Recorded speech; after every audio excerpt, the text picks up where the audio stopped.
TCS प्रकरणानंतर नाशिकमधील एका IT कंपनीशी संबंधित आणखी एक गंभीर घटना उघडकीस आली आहे.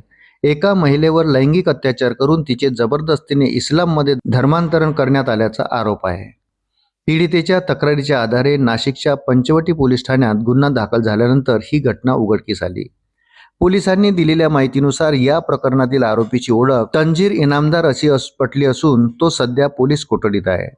पीडितेने तिच्या तक्रारीत आरोप केला आहे की आरोपी तिला वेगवेगळ्या ठिकाणी घेऊन जात असे, जिथे तिला दारू पिण्यास आणि सिगरेट ओढण्यास भाग पाडले जात असे. तसेच तिचा शारीरिक छळही केला जात असे. आरोपीने तिच्या गळ्यातील तुळशीची माळ आणि मनगटातील पवित्र धागा काढून घेतला.